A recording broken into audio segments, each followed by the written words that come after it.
اسی طریقے سے ایک بہت اہم بات ہے، دیکھیے آج ظاہر ہے کہ مولانا رضا کے جشن کے لیے آگے تشریف لائے تو مجھے اس اعتبار سے بھی بات کرنی ہے کہ خود مولانا رضا علیہ السلام ان کی زندگی میں دیکھیے گا ایک چیز یہ پوائنٹ تھا کہ کمیونٹی کے ڈیولپمنٹ اپلفٹمنٹ، اس میں یہ ہے کہ قرآن کریم کی ہم نے آیت پڑھی کہ آپ کیوں پروردگار کہتا ہے تو بلٹا کیوں نہیں دیتے اس رزق کو.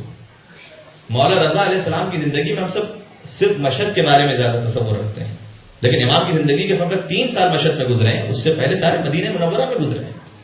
اور اس میں مولا نے خاص مدینہ منورہ میں جو خطبات ارشاد فرمائے ہیں اس کا موضوع ہی یہ ہے کہ کسی معاشرے یا سوسائٹی کو یا کمیونٹی کو کیسے ڈیولپ کیا جائے. اس میں مثلا امام کا پورا خطبہ ہے کلینلنس پر، صفائی پر، یعنی امام نے باقاعدہ اس پہ اصرار فرمایا کہ تم اپنے پرسنل باڈی کی بھی اور اپنے گھر کی بھی اور اپنے احاطے کی بھی اسے صاف رکھو. اس کو پورا خطبہ دیا ہے مولا نے اور خطبہ کتاب میں موجود ہے.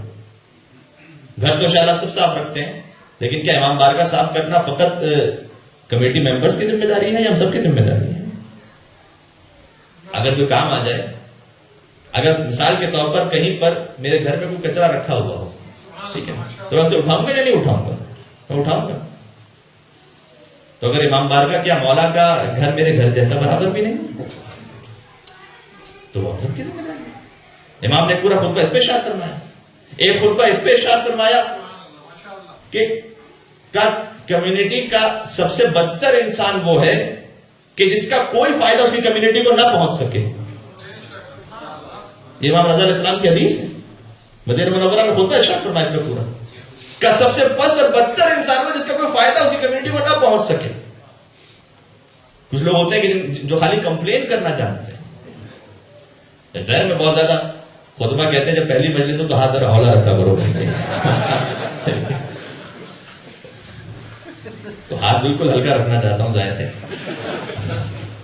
کہ مولا کے نام پہ ایک صلوات پڑھتے ہیں انشاءاللہ.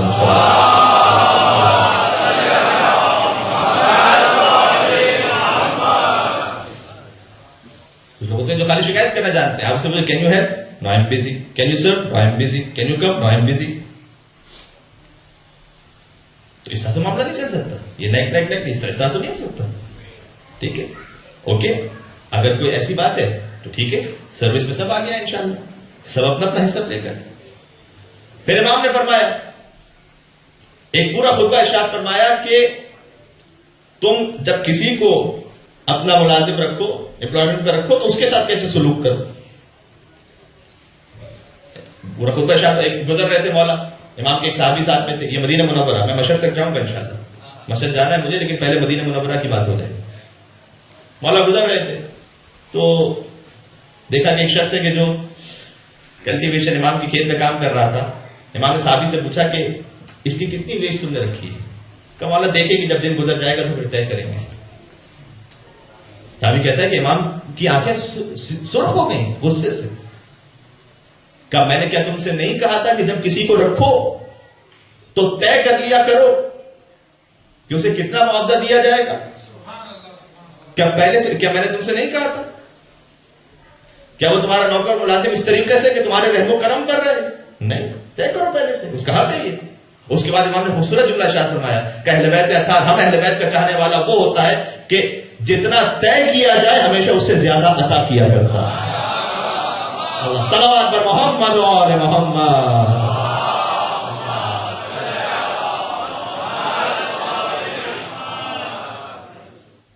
اچھا یہ ایک طرف بات ہے باسز سے معذرت کے ساتھ جتنے تشریف فرمائے آپ پر سے کہ ان کے جتنے انڈر میں کام کرنے والے انہیں پکڑ نہ لیں کہ مولانا نے یہ کہا تھا دیکھیے. تو دوسری طرف سے دوسری میں جو کام کرنے والا ہے اس کے جو ڈیوٹی آورز ہے اس کو فیس بک پہ بیٹھنے کی اجازت نہیں ہے. اس ٹائم شرن جائز نہیں ہے اس کے لیے. اس نے وقت اپنا دیا ہوا اس کے لیے. جناب ٹویٹر پہ اپلوڈ ہو رہا ہے، فیس بک پہ اپلوڈ ہو رہا ہے، پتا نہیں کیا کیا کچھ ہو رہا ہے، بہت سمجھ رہے کہ کام کر رہا ہے. میں پاکستان کی بات بتا رہا ہوں، نہیں مجھے نہیں پتا یہاں پہ کیا ہوتا ہے. تو وہ دو طرفہ امام کی زندگی گزری ہے.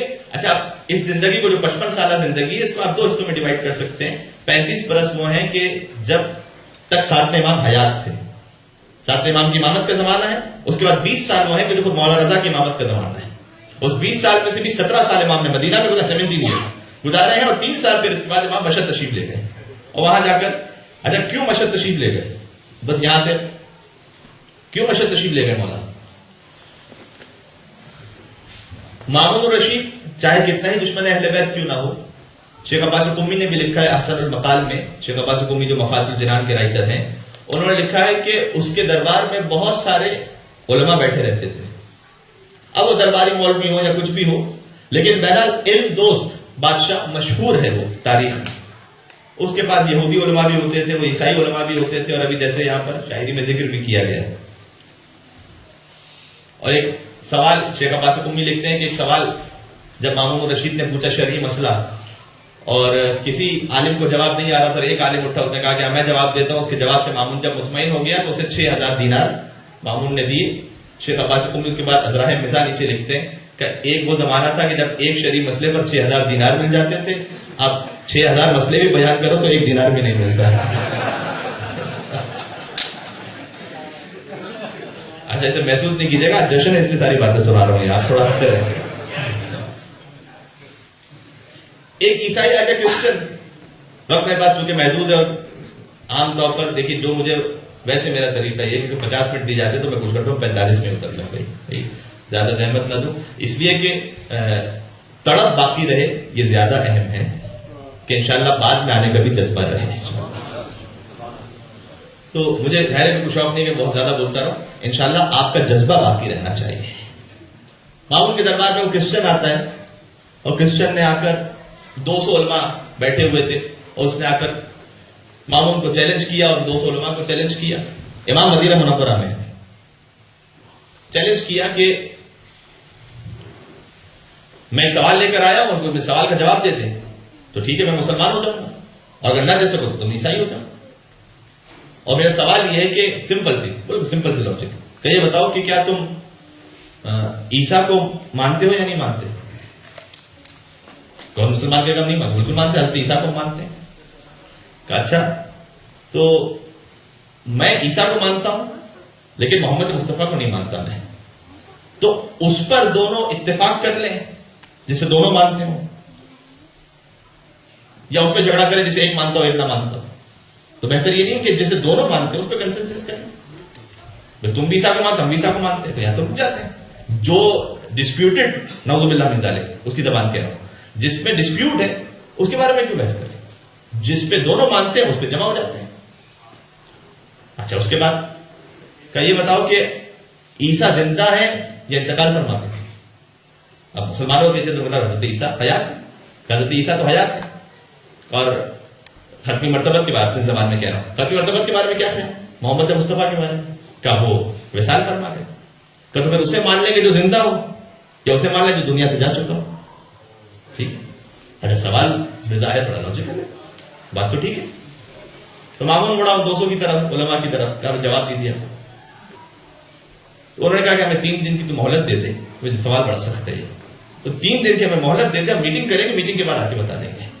3 دن کے لیے محفل برخاست ہو گئی، تیسرے دن پھر سب جمع ہوئے، مامون اپنے تخت پہ بیٹھا، 200 علماء اس طرف بیٹھے، وہ ایک اکیلا اس طرف بیٹھا، اکیلا ہے 200 علماء کے سامنے کھڑا ہوا۔ اس نے کہا کہ مامون نے پوچھا جواب دے کر آئے؟ کہا کہ ہاں جواب لائے ہیں۔ کہ کیا جواب ہے؟ کہ حضور یہ شخص مسلمانوں کو گمراہ کر رہا ہے لہذا واجب القتل ہے۔ یہ جواب لے کر آئے، یہ گمراہ کر رہا ہے مسلمانوں کو، جو مسلمانوں کو گمراہ کرے واجب القتل ہے، تو اسے قتل کر دیا جائے فوراً، اس کی سزا قتل ہے۔ تب مامون نے جو کچھ ان درباری مولویوں سے کہا وہ اس لائق نہیں کہ میں منبر سے دوہرا سکوں، جو کچھ ان سے کہا وہ جا کے جسے پڑھتا ہو وہ ہسٹری کتابوں میں دیکھ لیں کہ مامون کس قدر غصے میں کیا کچھ کہا انہیں۔ لیکن اتنا ہمیں سمجھ میں آ گیا، غور فرمائیے گا، کہ اگر کوئی دلیل دے اور اس کے مقابلے میں جواب نہ مل سکے تو قتل کر دینا یہ پرانی ہی سنت چلی آ رہی ہے۔ شاید میری بات پہنچ سکے، وہ ہو یا آج ان کی اولاد۔ صلوات پڑھو محمد۔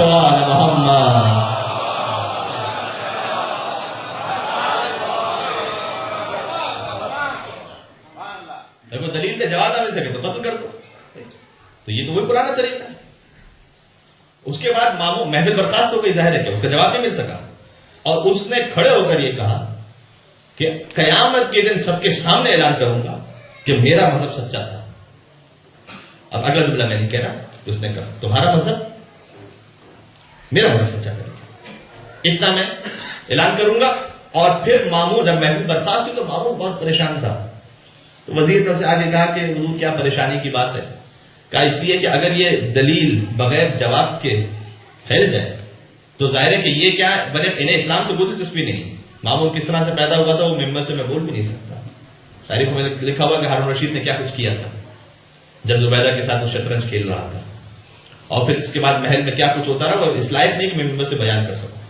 اور یہ اپنے بھائی کو قتل کر کے یہاں تک پہنچا تھا. کیا کچھ اس نے کیا ہے جو مظالم ڈھائے وہ بیان سے باہر ہے، میں بیان نہیں کر سکتا. لہٰذا اسے اسلام سے دلچسپی نہیں، اسے اسلام سے کیا لینا تھا.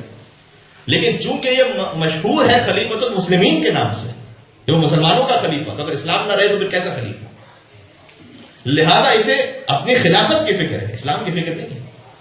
تو وزیر نے اسے کہا کہ حضور پریشان ہے تو ایک حل موجود ہے میرے پاس. کہ کیا حل موجود ہے؟ کہ حضور اتنی پریشانی کی کیا بات ہے، غور فرمائیے گا. تو حضور پریشانی کی کیا بات ہے، ابھی مدینہ میں محمد مصطفیٰ کا ایک وارث زندہ ہے.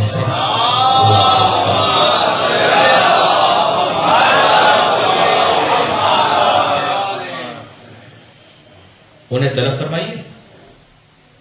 تو یہ تو وہی پھر پرانا سلسلہ ہو گیا کہ جب مشکل آتی تھی تو مشکل کشا کے در پہ جاتے تھے.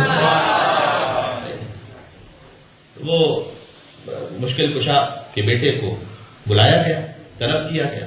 اچھا بہت شارٹ کر رہا ہوں اسے. اب خط پہنچتا ہے امام کے پاس، پھر اس کے بعد امام اسلام کے دفاع کے لیے تشریف لاتے ہیں. وہ جو پورا سفر ہے امام کا کہ تشریف لے جاتے ہیں، پہلے بصرہ، بصرے سے اس کے بعد پہلے عمرہ، عمرے سے اس کے بعد بصرہ تشریف لے گئے. اس کے بعد جب ایران میں داخل ہوئے ہیں تو قم پہنچے، اور قم میں یہ آج شب جمعہ لہٰذا گزارش کر رہا ہوں، یہ جو ہم امام حسین علیہ السلام کے لیے 10 روزہ مجلس کرتے ہیں پہلی محرم سے 10 محرم تک، اس کی بنیاد رکھی ہے مولا رضا علیہ السلام نے.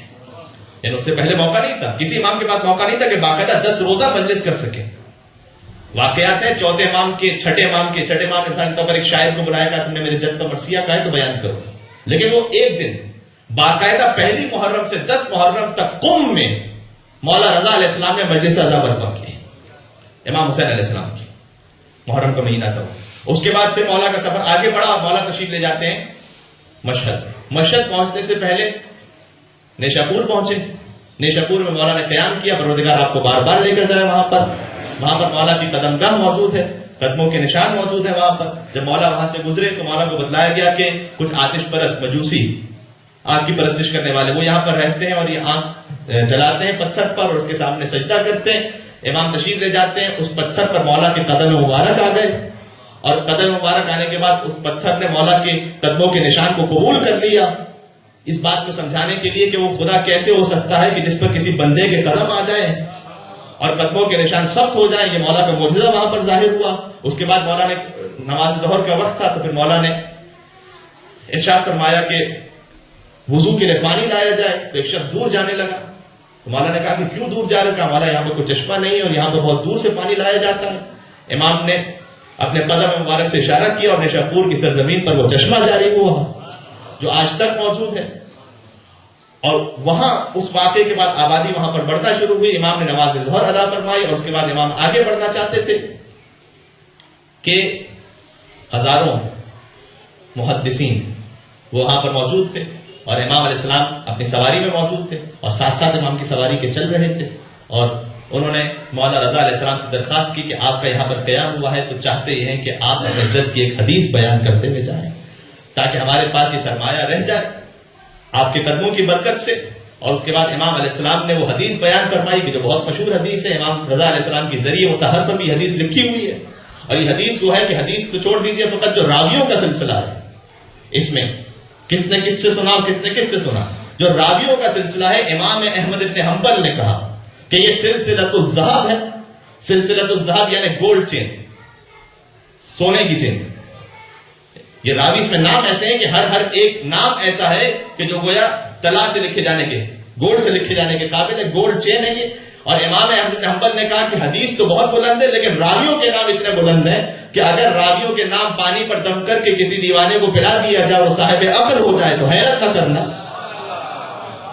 اور امام نے وہ حدیث بیان کرنا شروع کی کہ امام نے کہا کہ مجھ سے، میں نے اپنے بابا موسیٰ کاظم سے سنا، بہت مشہور حدیث ہے، اور انہوں نے اپنے بابا جعفر صادق سے سنا، اور انہوں نے اپنے بابا محمد باقر سے سنا، اور انہوں نے اپنے بابا علی زین العابدین سے سنا، اور انہوں نے اپنے بابا حسین سے سنا، اور انہوں نے اپنے بھائی حسن مجتبیٰ سے سنا، اور حسن مجتبیٰ نے مولا علی علیہ السلام سے سنا، اور علی نے رسول اللہ سے سنا، اور رسول اللہ نے جبرائیل سے سنا، اور جبرائیل نے کہا کہ اللہ یہ فرما رہا ہے، یہ سلسلہ ابھی حدیث نہیں، یہ سلسلہ اچھا حدیث کیا میں بیان کرتا ہوں، لیکن یہ جو سلسلہ اتنا خوبصورت، اللہ اکبر کیا کہنے، اس سے استفادہ کرتے ہیں۔ پنجاب میں ہمارے یہاں پہ جو پاکستان کا جو پنجاب ہے، اس میں ایک محفل ہو رہی تھی کہ جس میں شیعہ علماء بھی تھے، اہل سنت کے علماء بھی تھے، کراؤڈ بھی مکس تھا، تو دونوں کو اپنے اپنے طور پر تقریر کرنی تھی، تو دونوں شیعہ عالم اہل سنت کے عالم تشریف لاتے ہیں، اچھی ایک محفل ہو رہی تھی، تو شیعہ عالم وہ کہتے ہیں کہ میں نے بیان کیا، اسے خود میں نے سنائی کہ میں نے کہا کہ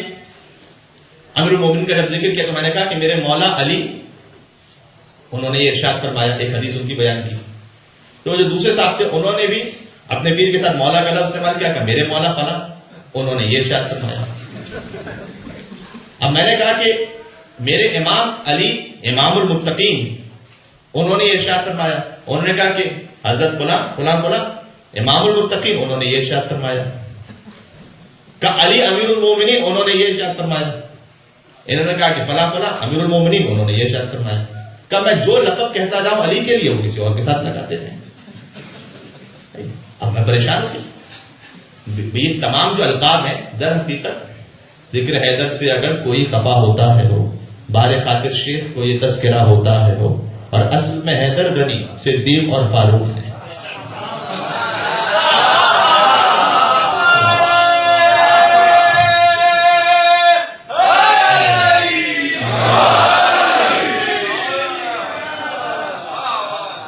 یہ تو وہ القاب ہے جو رسول اللہ نے امیر المومنین کو عطا فرمائے تھے کہ انت صدیق الاکبر، تم سب سے زیادہ سچ بولنے والے۔ ذکر حیدر سے اگر کوئی خفا ہوتا ہے ہو، بار خاطر شیخ کو یہ تذکرہ ہوتا ہے ہو، اور اصل میں حیدر غنی صدیق اور فاروق ہیں، خوش کوئی القاب لے کر دوسرا ہوتا ہے۔ مکمل کرتے تھے، جو جہاں کا مستحق ہے وہ وہیں پر جائے گا، جو جہاں کا مستحق ہے وہ وہیں پر جائے گا، دفن چاہے نزد قبر مصطفیٰ ہوتا ہے۔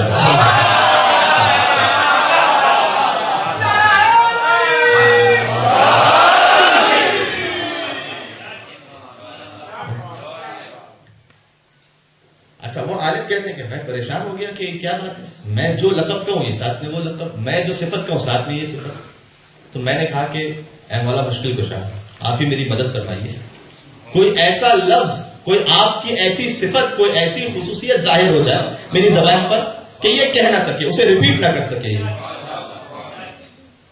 اب میں کہوں گا کہ شجاع علی تو وہ بھی کہیں گے شجاع فلاں، میں کہوں گا سخی علی تو وہ بھی کہیں گے سخی فلاں، تو کوئی ایک ایسی صفت مولا میری زبان پہ جاری کروا دیں کہ وہ کہہ نہ سکے، ریپیٹ نہ کر سکے۔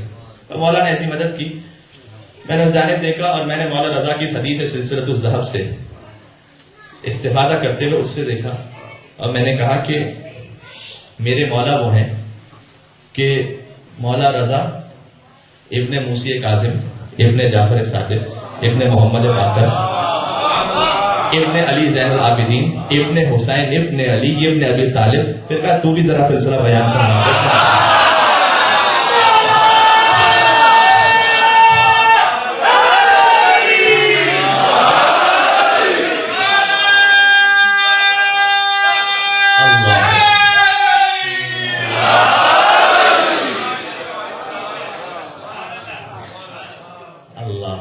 خدا آپ کو سلامت رکھے انشاءاللہ، کوئی غم عطا نہ فرمائے سوائے غم سے، کہ آپ کی حاجات کو پورا فرمائے۔ اللہ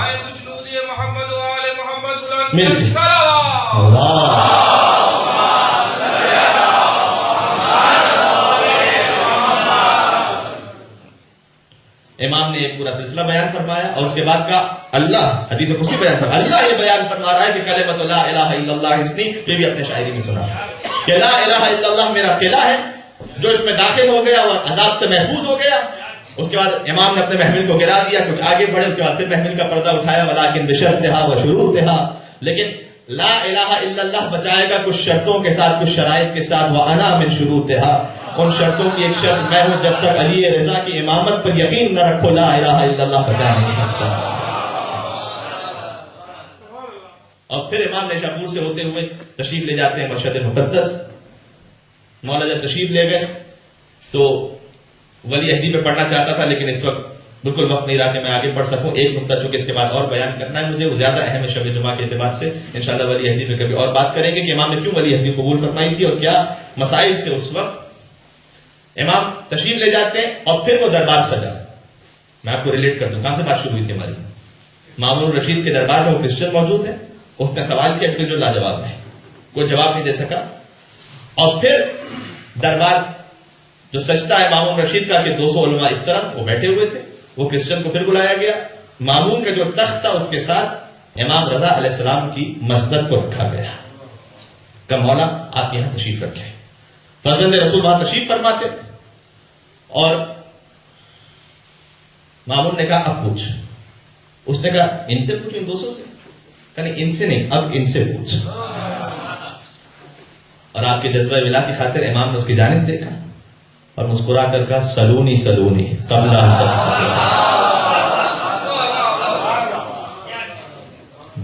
جو پہلے نے ممبر کوفہ سے کہا تھا وہ 8ویں نے مشہد میں دوہرا دیا.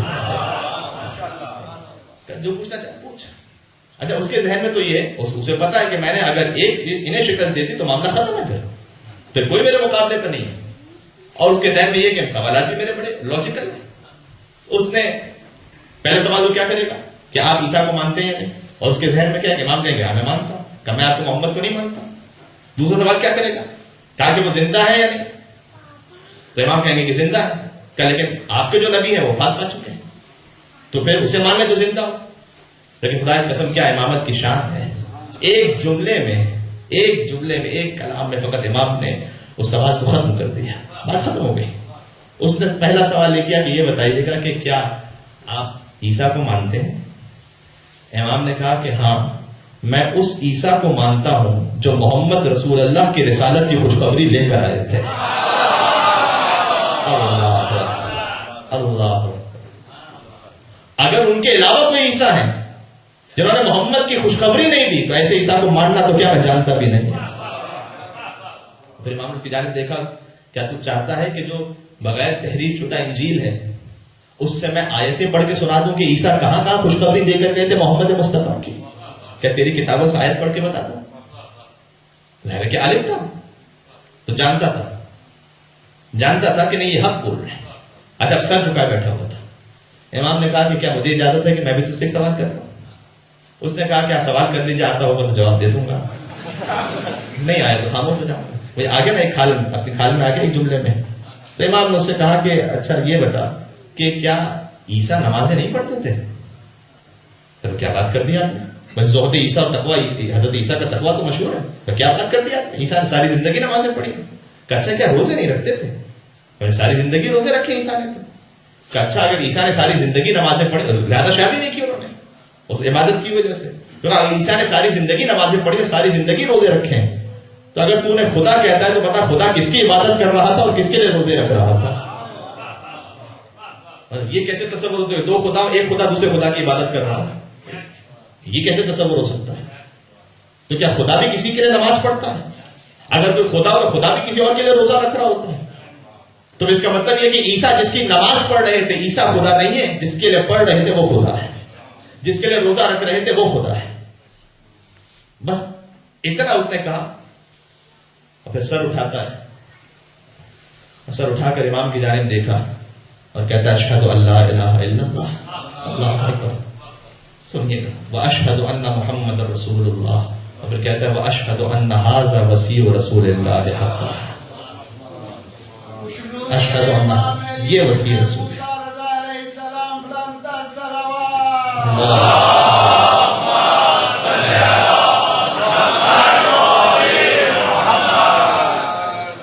یہ وصی رسول ہے. مامون کے دربار میں امام کا کلمہ پڑھ بیٹھا. تو اب وہ مصلحت بھی سمجھ میں آتی ہے. اگر علماء کرام نے اپنی کتابوں میں لکھا ہے کہ مولا رضا علیہ السلام کی ہجرت مدینہ منورہ سے مشہد مقدس کی طرف، یہ ہجرت ویسی ہی اہم ہے جیسی حسین ابن علی کی ہجرت مدینہ منورہ سے کربلا معاملہ تک. اگر امام کی ہجرت نہ ہوتی مامون کے دربار میں اسلام ختم ہو چکا ہوتا. پھر ایک یہودی کا مناظرہ ہے، وہ وقت نہیں کہ میں پیش کر سکوں. انٹرنیٹ پر آپ جا کے دیکھیے سب کچھ موجود ہے. کتنے فلسفی آتے ہیں. امام اسلام دفاع فرماتے رہے, اور جب امام کی شان و شوکت بڑھتی چلی گئی. چونکہ ولادت کا جشن ہے تو میں مسائل کی طرف نہیں جاؤں گا, لیکن شب جمعہ بھی ہے ساتھ میں, تو میں مولا کا اس انداز سے ذکر کر کے اختتام کرنا چاہتا ہوں کہ مولا کو جب زہر دے دیا گیا, تو انگور میں زہر دیا گیا اور سب جانتے ہیں. مامون نے کہا کہ کچھ اور نوش فرمائیے. امام نے کہا کہ جو تو چاہتا ہے اس کے لیے اتنے ہی کافی ہے. امام تشریف لے گئے, امام کا غلام ساتھ میں تھا. امام تڑپ رہے تھے زہر کی تکلیف سے. اس غلام سے امام نے کہا کہ ایسا کر مجھے زمین پر لٹا دے. اس نے کہا کہ مولا اس وقت آپ زہر کی شدت سے تڑپ رہے ہیں, بہتر یہ ہے کہ آپ وہاں بستر پر آرام کیجیے. کہ نہیں, میں کچھ دیر کے لیے دیکھنا چاہتا ہوں کہ میرے جد حسین زمین کربلا میں کیسے تڑپتے تھے. میں اس کیفیت کو محسوس کرنا چاہتا ہوں, اس غم کو محسوس کرنا چاہتا ہوں. وقت آخر آیا, کربلا کا رخ کیا, کہا السلام علیکم یا جد. اپنے جد کو سلام کیا, رخصت ہو گئے.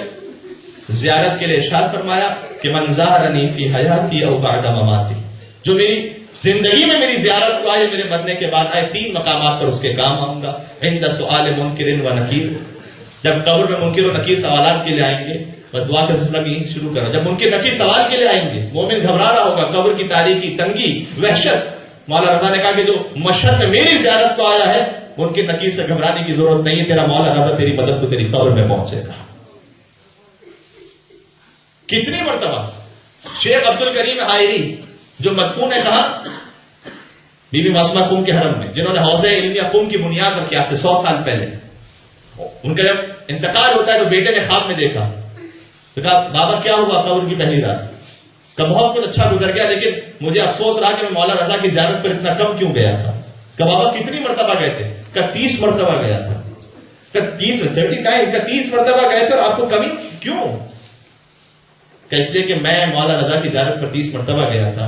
قبر کی پہلی رات مولا رضا 30 مرتبہ میری قبر میں تشریف لائے تھے. مولا میری قبر میں 30 مرتبہ آئے تھے.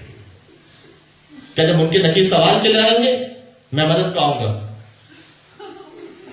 وعند الصراط, پہلے تو وعند المیزان, جب نامہ اعمال تولے جا رہے ہوں گے, مولا رضا نے کہا جو میرا ظاہر ہے میں مدد پاؤں. وعند الصراط, بولے صراط بال سے زیادہ باریک, تلوار سے زیادہ تیز, آنکھ سے زیادہ گرم. مومن گزر رہا ہوگا, قدم اگر ذرا پھسلیں گے, مولا رضا نے کہا کہ جو میرا ظاہر ہے میں اس کی مدد کے لیے بولے صراط پہ پہنچوں گا.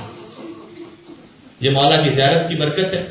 جب مولا کی زیارت اگر نہ جا سکے تو وہی اصول جو چھٹے امام نے مولا حسین کی زیارت کے لیے بیان کیا. کسی نے کہا کہ مولا ہم ہر شب جمعہ تو کربلا نہیں جا سکتے, کیا کریں؟ کہ جب بھی شب جمعہ آئے کربلا مولا کا رخ کہو, اپنے مقام سے کہو السلام علیکم یا ابا عبداللہ, السلام علیکم ورحمۃ اللہ وبرکاتہ. یہ دو جملے بیان فرمائے کہ اگر تیری نیت سچی ہے تجھے ویسا ہی ثواب ملے گا جیسے تو قبر امام حسین کے سامنے کھڑے ہو کر اس زیارت کو پڑھ رہا. نیت خالص سے تیری تو مولا رضا کی زیارت پر اے مولا کبھی وہ وقت بھی آئے کہ جب آپ کا جشن ہو اور آپ کی زری سامنے ہو. مولا اس وقت آپ کا جشن منائیں, وہاں آپ کے گنبد کو دیکھیں, وہاں آپ کی زری کو دیکھیں, وہاں عرض ارادت, عرض عقیدت پیش کریں. لیکن یہیں سے آپ پکارنا ہے ہمیں, تو ایسے تصور کیجئے کہ جیسے آپ یہاں پنجتن سوسائٹی کے امام بارگاہ میں نہیں بیٹھے ہوئے. تصور کیجئے گا کچھ دیر کے لیے اگر مولا رضا کی زری سامنے ہو تو کیسے بیٹھیں گے. کیوں یہ میں نے کیوں جملہ کہا؟ اس لیے کہ مولا کی زیارت میں اشہد انک ترون مقامی وتسمعون کلامی وتردون سلامی, مولا میں گواہی دیتا ہوں آپ میرے مقام کو دیکھ رہے ہیں, میں جہاں کہیں پہ. وتسمعون کلامی, مولا میں گواہی دیتا ہوں میرے کلام کو سن رہے ہیں. وتردون سلامی, اور مولا میں گواہی دیتا ہوں جب میں آپ کو سلام کرتا ہوں تو آپ سلام کا جواب دیا کرتے ہیں. مولا رضا یہ زیارت کا جملہ ہے, یعنی جب آپ کہتے ہیں السلام علیکم یا غریب الغرباء, مولا کی جانب سے جواب آتا ہے مجھے اور آپ کو. خدا کی قسم خوش قسمت ہے وہ کان جو مولا کی آواز کو سن سکے. جواب تو سب کو دیتے ہیں مولا, اس لیے یہ تصور کیجئے کہ جیسے آپ سلام کریں گے مولا جواب دیں گے آپ کو, کیونکہ مولا نے زیارت میں وعدہ کیا ہے. اچھا جب مولا کی خدمت میں جائیں تو کس کا واسطہ, کس کا وسیلہ پیش کریں؟ آج شب جمعہ گناہوں کو یاد کرنے کی رات بھی تو ہے.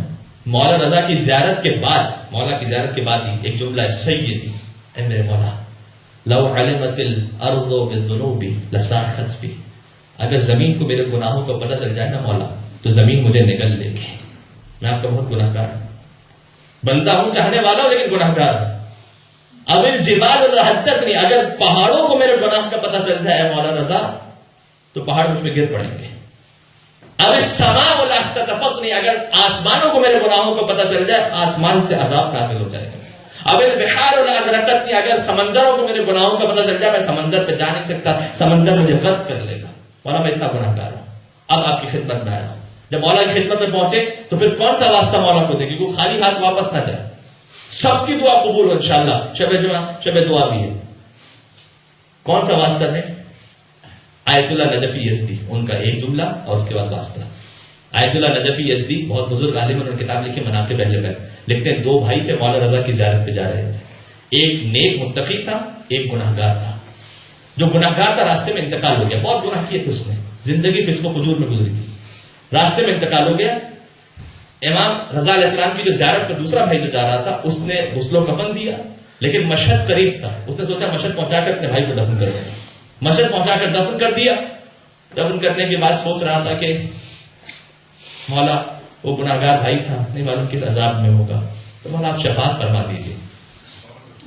ایک دن خواب میں دیکھا اپنے بھائی کو، دیکھا جنت میں ہم بہت اچھے مقام پر ہیں. تو اس سے سوال کیا کہ تجھے تو یہاں نہیں ہونا چاہیے تھا. کہا کہ ہاں تو نے ٹھیک کہا. کہ جیسے ہی میری موت ہوئی میں اتنا گناہگار تھا کہ آگ نے مجھے چاروں طرف سے گھیر لیا تھا، میں آگ میں جل رہا تھا. کہ تو نے مجھے غسل کے لیے لٹایا، پانی ڈالنا چاہا، میں نے سوچا پانی آئے گا تو آگ بجھ جائے گی. تجھے پانی محسوس ہو رہا تھا لیکن مجھے آگ کی طرح لگ رہا تھا. وہ پانی میرے لیے آگ بن گیا، آگ مزید بڑھ گئی. تو نے مجھے کفن پہنایا، کفن آگ کا ہو گیا. تابوت میں ڈالا، تابوت آگ کا ہو گیا. میں آگ میں جل رہا تھا. ابھی آپ نے دعا کو میں پڑھی ہے. مولا جی کہتے ہیں پروردگار مجھ سے دنیا کی چھوٹی آنکھ برداشت نہیں ہوتی تو میں قیامت کی بڑی آنکھ کیسے برداشت کر سکوں گا. کہ میں آگ میں جل رہا تھا اور میں تڑپ رہا تھا، میں تمہیں پکارتا تھا، تم سنتے نہیں تھے میری بات، یہاں تک کہ تم مجھے لے کر مشہد مقدس پہنچے. تصور کیجیے گا اس واقعے اپنے آپ پر، ہم میں سے کون ایسا ہے کہ جو گناہگار نہیں ہے. کہ تم مشہد لے کے پہنچے مجھے. اس نے کیا تھا کہ دفن کرنے سے پہلے مولا کی زری کا ایک طواف کروایا تھا پھر دفن کیا تھا. کہ جیسے ہی تم مشہد پہنچے اور مولا کی زری کے سامنے پہنچے وہ آنکھ بجھ گئی، ختم ہو گئی. اور میں نے دیکھا ہزاروں زائرین ہیں جو مولا کی زیارت پر ہیں. اچھا جو مر جاتا ہے اس کی نگاہوں سے حجاب اللہ ہٹا لیتا ہے تو بہت کچھ وہ دیکھ سکتا ہے وہ جو زندہ نہیں دیکھ سکتا. میں نے دیکھا کہ مولا رضا خود بنفس نفیس زری پہ تشریف فرما ہے اور ہر ایک مولا کو سلام کر رہا ہے، مولا سے دعائیں مانگ رہے ہیں. ایک بزرگ ہستی حضرت خضر علیہ السلام وہ بھی مولا کی زیارت پر آئے ہوئے تھے.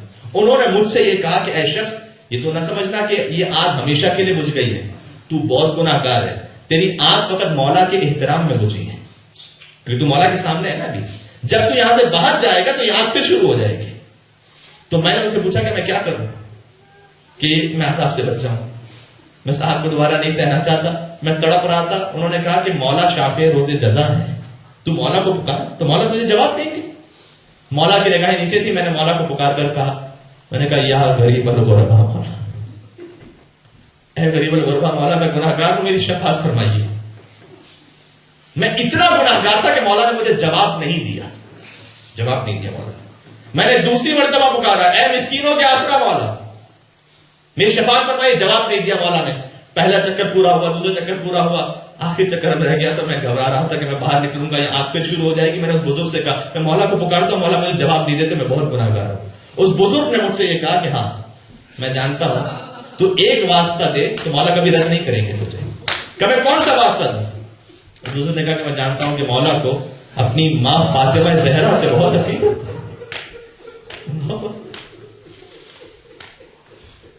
ظاہر کہ جشن ہے، میں مصائب نہیں پڑھنا چاہتا، لیکن یہ مصیبت کے آنسو نہیں ہے، یہ معرفت کے آنسو، یہ اپنے گناہوں پر شرمندگی کے آنسو.